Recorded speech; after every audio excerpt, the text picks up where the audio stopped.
initiatives positives qui existent au niveau européen et les possibilités qui sont offertes aux États membres pour favoriser l'intégration des Roms sur leur territoire.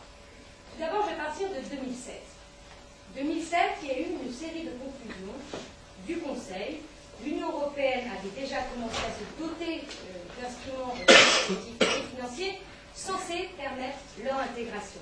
Donc il y a eu le premier sommet européen sur les Roms qui s'est tenu à Bruxelles en septembre 2008, qui a donné naissance à une plateforme européenne visant à intégrer et à travailler sur l'inclusion des Roms, et dont l'objectif, je le cite, organiser l'échange de bonnes pratiques et l'expérience entre les États membres dans le domaine de l'intégration des Roms, à fournir un soutien en matière d'analyse et à stimuler la coopération entre toutes les parties concernées par la question relative aux Roms, y compris, c'est-à-dire que tous les débats, normalement, doivent absolument faire partie les Roms et toutes les organisations représentatives des Roms.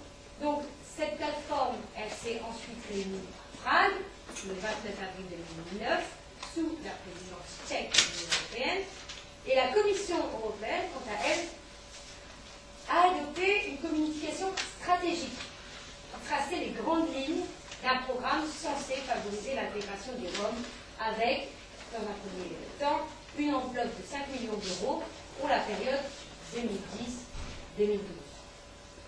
Cette année, c'est l'année de lutte contre la pauvreté et l'exclusion sociale. Le Parlement, moi je suis membre de la Commission développement régional au niveau européen, c'est la commission qui s'occupe du Fonds européen. En mai dernier, il y a eu un rapport notamment concernant la communauté Rome, dans lequel, donc c'est un rapport que vous pourrez retrouver sur Internet, c'est le rapport Van Nistelrooy. On s'est battu pour dire qu'il y a des fonds FEDER, il faut absolument les ouvrir, notamment pour les communautés les plus marginalisées, notamment les Roms, et nous avons réussi. C'est-à-dire qu'aujourd'hui, les 3% du FEDER vont pouvoir être utilisés pour la construction et la réhabilitation des logements, notamment des communautés roms. Ça, c'est un premier grand pas dans les fonds européens. Le problème qu'on a, c'est que ces fonds sont très très mal gérés. Au niveau européen, il y a beaucoup de fonds qui sont réservés pour les Roms. Le problème, c'est qu'on a un manque de courage politique, d'audace, parce que les États ne veulent pas considérer les Roms comme des citoyens européens, donc ils ne frappent pas à la porte de l'Europe pour récupérer ces fonds. Et ça, c'est un véritable problème de gouvernance au niveau européen. Vous allez me dire, 3% du FEDER, c'est bien pour la construction et la réhabilitation. Mais ce n'est pas assez. Pourquoi? Parce que ce n'est pas parce que vous avez une maison que vous avez accès à tous les services. Et donc, il faut vraiment renforcer ce que j'appelle l'accompagnement social. Ces populations doivent absolument avoir accès à l'éducation, au service public, c'est-à-dire, bah oui, avoir de l'eau potable, avoir de l'électricité, etc. Donc, il faut véritablement, ou encore, par exemple, la santé ou les transports publics. Donc, il faut véritablement un vrai travail sur l'accompagnement social. Ensuite, donc ça, c'était le fonds FEDER. Ensuite, on a un deuxième fonds qui s'appelle le Fonds social européen. Le Fonds social européen prévoit, je cite, afin d'atteindre un niveau de santé satisfaisant dans les communautés roms, il est nécessaire d'améliorer les normes sanitaires et d'intensifier les programmes de sensibilisation à la santé. Il faut particulièrement impliquer les Roms dans ces initiatives dès lors qu'il s'agit d'un domaine fortement lié à la culture. Les fonds structurels peuvent également être mis à contribution. À titre d'exemple, les fonds structurels peuvent financer des projets à caractère professionnel parce que le taux de chômage chez les Roms est très, très élevé. Et donc, c'est le premier facteur d'exclusion sociale. Et donc, l'Union européenne a mis en place différents programmes de formation pour répondre à ces exigences. Moi, ce que j'ai envie de vous dire, c'est pourquoi les solutions sont européennes. Simplement parce que les Roms sont des citoyens européens. Le problème, c'est qu'ils ne bénéficient pas des mêmes droits. Et ça, il faut le dire.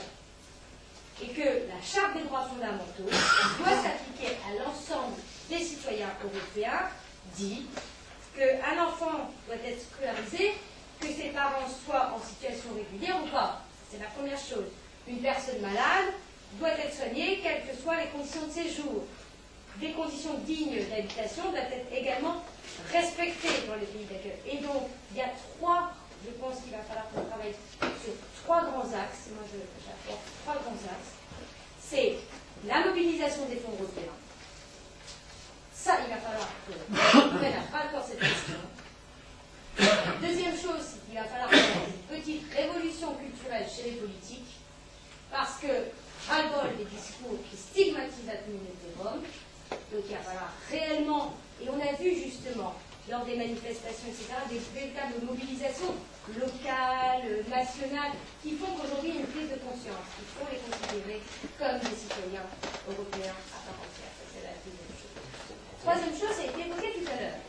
C'est en termes de représentation. Au Parlement européen, on a une députée de la communauté rome.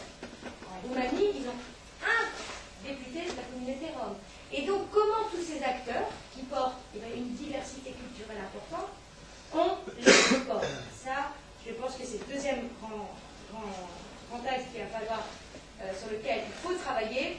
Et enfin, je pense qu'il va falloir réellement comprendre que l'Europe, c'est aussi unie dans la diversité.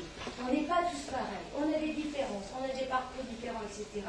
Et comment on revalorise ce uni dans la diversité pour donner des droits. Et c'est ça, c'est que si l'Europe, demain, ne sort pas par une Europe des droits, parce qu'il faut tant une Europe des droits, si la France ne rentre pas dans ce domaine-là, il va falloir se battre. Parce que l'Europe, aujourd'hui,